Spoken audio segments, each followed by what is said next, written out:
Right, welcome. Well, in case you've been living under a rock and haven't heard over the last few years about these miserable people trying to block wild camping on Dartmoor, obviously there was a few court cases. Luckily, common sense has ruled, and wild camping on Dartmoor is still allowed. So this is the BBC. We'll read this article and just see what they say, make a few comments on it. The legal right to wild camp on Dartmoor has been upheld by the Supreme Court in a decision that is likely to reignite the debate over public access to land in England. Judges unanimously rejected an appeal by landowners Alexander and Diana Darwall, who said that people should not be able to camp without permission from landowners. Well, then the stupid idiots shouldn't have moved to Dartmoor then. Maybe they should have moved to Russia or somewhere like that, where people think they can tell other people what to do. Miserable.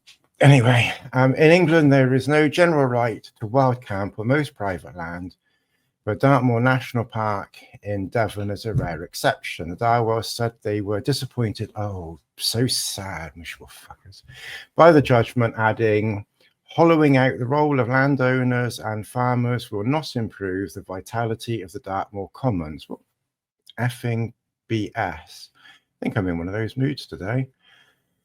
Like they haven't been camping on Dartmoor, for like 100 years or more, certainly not like the last 20, 30, 40 years without too much problem. The judgment centered on the interpretation of the 1985 Dartmoor Commons Act, stating that the public shall have right of access to the commons on foot and horseback for the purpose of open-air recreation, which judges said were open-ended and unqualified and naturally includes camping. Yeah, because what happens if you want to walk right across Dartmoor? So if you're allowed to walk and do things on Dartmoor, so you walk for an hour. So you walk. What are you doing? So you walk for an hour, and then oh fuck me, I've got to go back to the car because motherfucking Darwall said I can't walk across Dartmoor because I freeze to death in the middle of the fucking Dartmoor. Fucking idiots. So you might just happen to have to stop along the way, for a little bit of a break, maybe to sleep over. It follows a legal battle which began in 2022 when the Darwalls challenged the right to wild camp on their 4,000-acre estate on Stormore near Cornwood. Well, they would have known that when they bought it, so they shouldn't have bought it then. The Court of Appeal overturned the High Court ruling in July 2023, restoring the right to wild camp, and the Darwalls appealed to the Supreme Court. Poor baby boo dums. Dartmoor National Park, designated in 1951, covers a 368 square mile area which features commons areas of unenclosed, privately owned moorland where locals can put livestock. The Supreme Court judges pointed to the 1949 National Parks Act, which places specific restrictions on activities such as killing animals, damaging the land, or obstructing watercourses, but does not mention camping. Judges said public regulation of people's use of Dartmoor was likely to be more effective in protecting the land than attempts by private persons to challenge such use through themselves having to confront people on their land and bring a claim on private law. Yeah, because if it had gone through, then they would then have to go out and try to remove people like we were squatters or something. And then try and claim what the bloody word is now. Trespass and things like that. I mean, it would just get ridiculous. The National Park Association said it was delighted and relieved by the ruling. Common sense. Just a nasty, obnoxious person would do such a thing in the first place. Are you quite happy there, Bella? Chief Executive Dr. Kevin Bishop said this is a landmark judgment, not just not just for Dartmoor National Park, but for people who have long campaigned for access rights. The judgment reaffirms our long-held belief for the public's right to backpack camp on certain commons, and importantly, our role in regulating and managing that access. Well, yeah, because if you're doing it wrong, or you're too close to the road, or you're making a mess, or you're lighting fires, or you're doing anything fucking stupid, well, that's basically illegal anyway. So you should be basically be sent to fucking Russia and chucked in the fucking gulag. So anyway, let's carry on. Dr. Bishop said people did not have a blanket right to camp wherever or do whatever you want. With the right comes a responsibility to make sure you tread lightly and leave no trace. We are being robust in defending the right to backpack camp. We will be equally robust in ensuring that people exercise that right responsibly and with respect to landowners and farmers. He said long term, he wanted the government to work with us to ensure that we have the tools and resources to manage responsible access. And he urged the government to look at lessons that can be learnt from Dartmoor case before they publish the forthcoming green paper on access to nature and the countryside.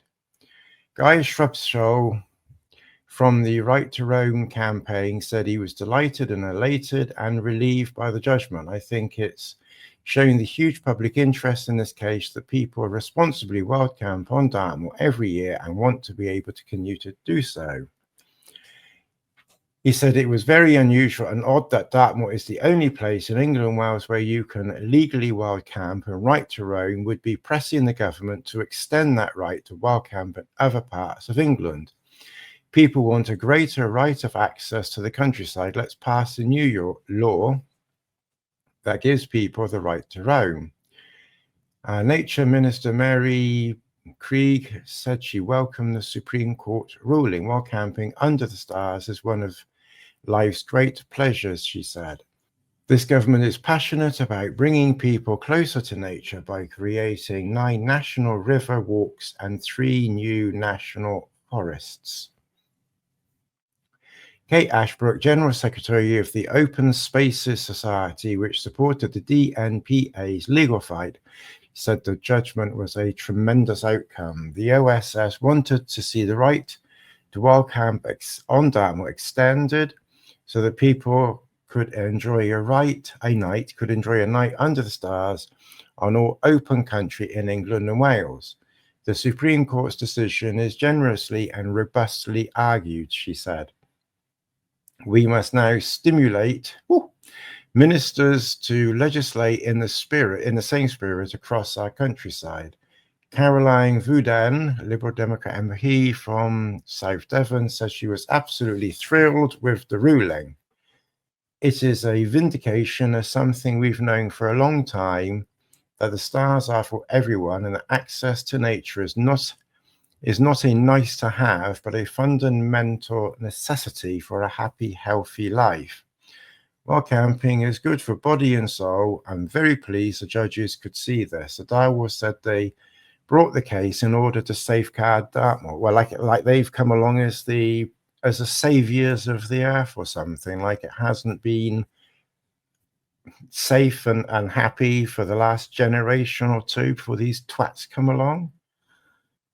Our aim from the outset was to protect and preserve Dartmoor, its flora and fauna. No, it wasn't. It was for you to be fucking miserable and to stop other people from doing what they've done for like the last 20, 30, 40, 50, 60, 70, 80, 90 motherfucking years. I do apologize. Landowners and farmers have always played a vital part in the conservation of Dartmoor. Well, yes, of course they have. So why have you come along to fucking interfere? Dartmoor wild camping is not about fairy lights. So this is the BBC. Wild camping is not about large tents and fairy lights. Dartmoor's authority has said after a court's decision affirming the right to pitch tents on Dartmoor. So we can miss out some of this.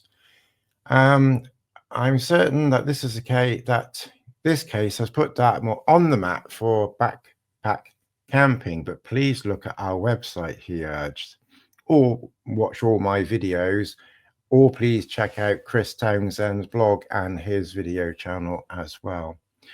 Before you come, check where you can go and what you can do.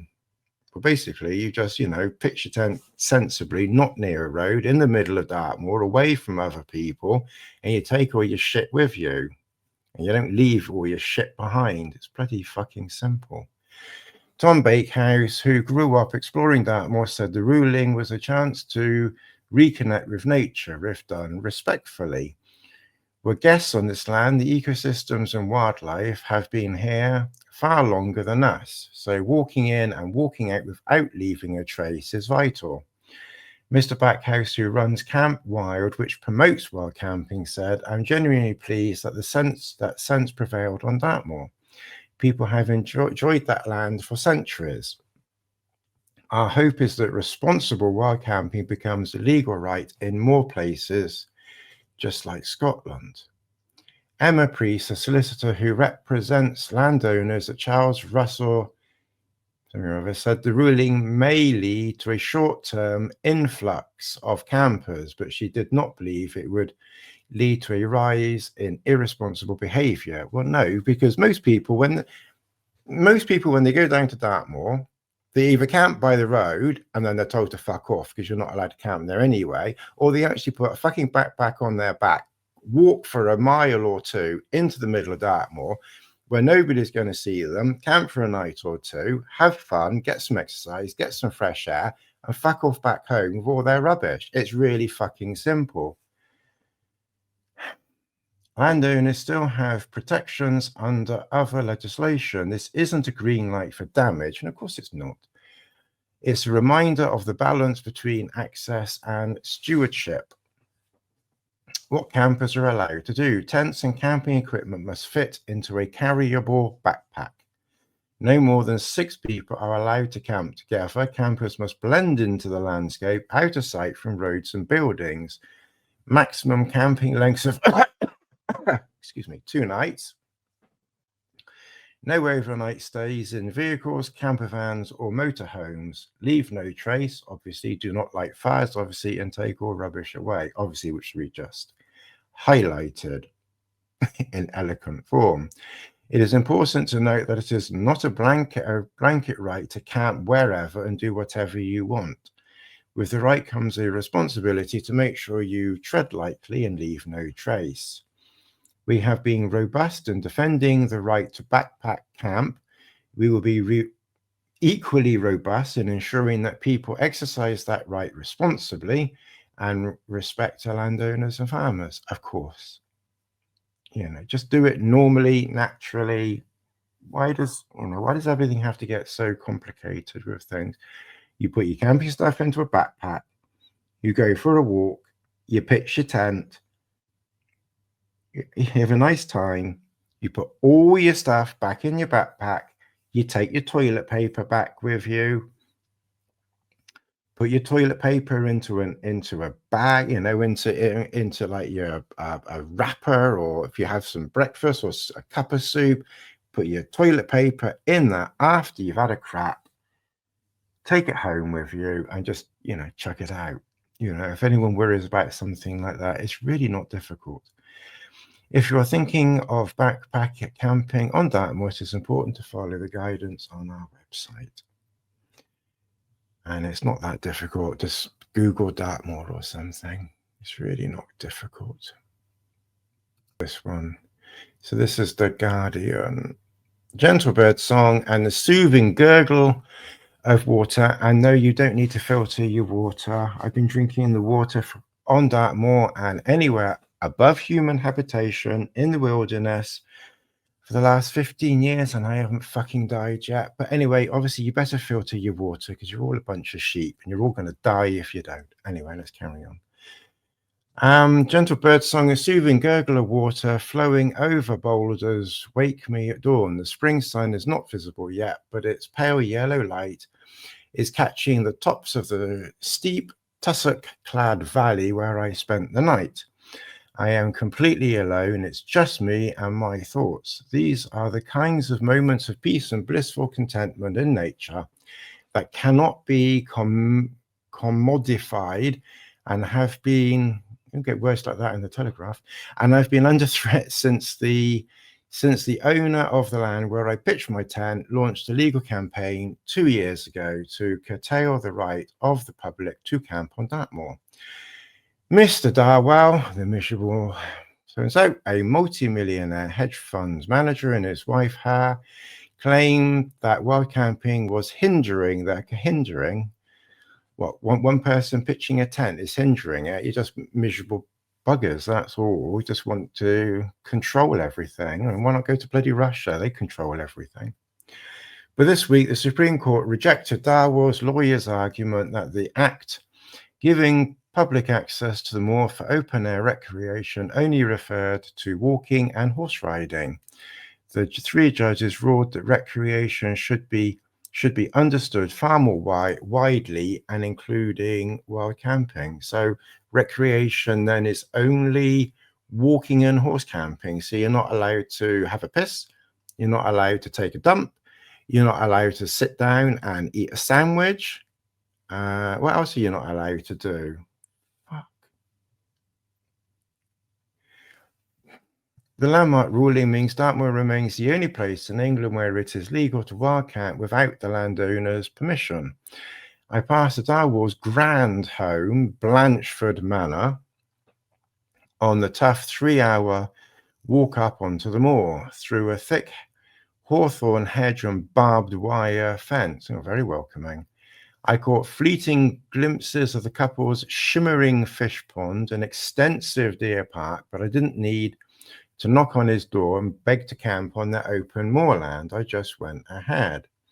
In Scotland, people are allowed to pitch their tents where they please, provided they do not stray onto enclosed land such as fields of crops.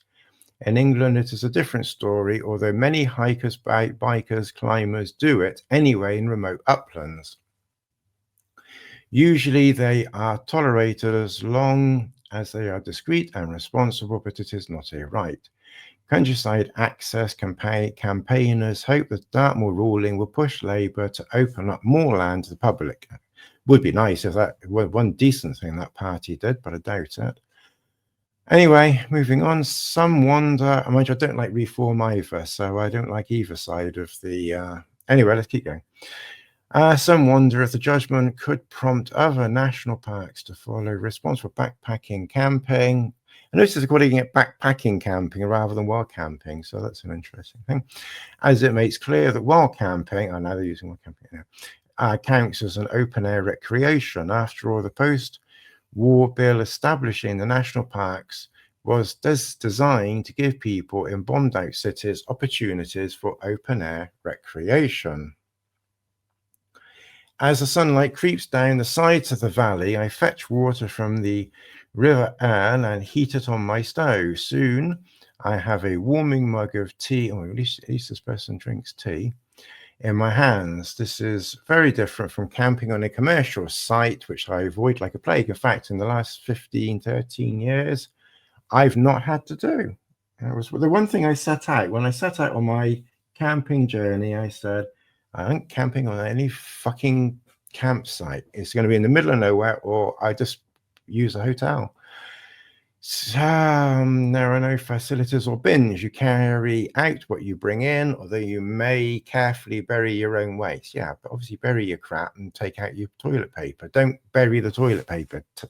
Take it home. It is not for everyone, but for those who love adventure and resent paying to be crammed between a palatial air tent and an SUV with a safari-style roof tent in rural Suffolk.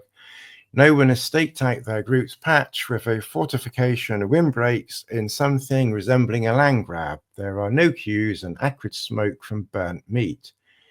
Unless I've burnt my burger or my... which I don't do very often.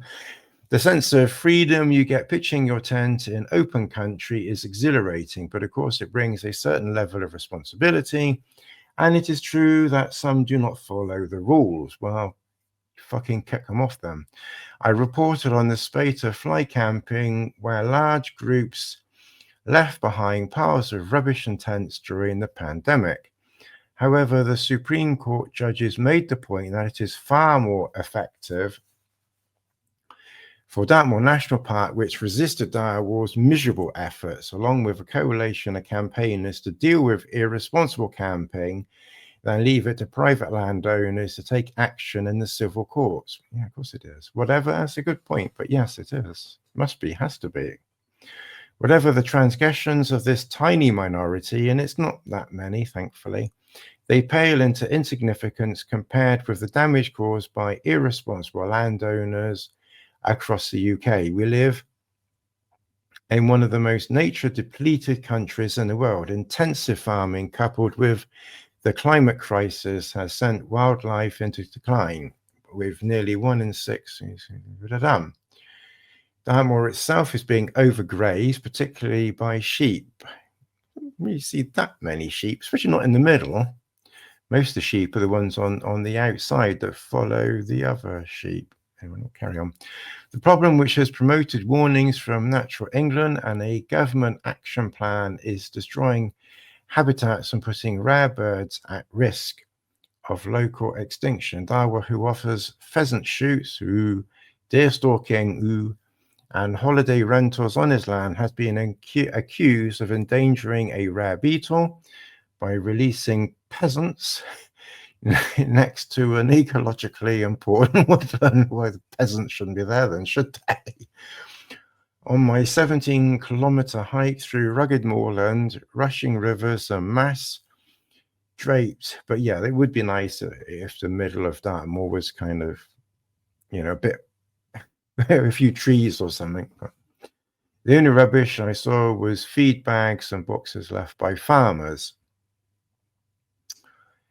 As I descended off the moor, I followed the route of one of the largest ever countryside access protests ever seen in the UK after miserable Darwall won his initial court case in the High Court in 2023.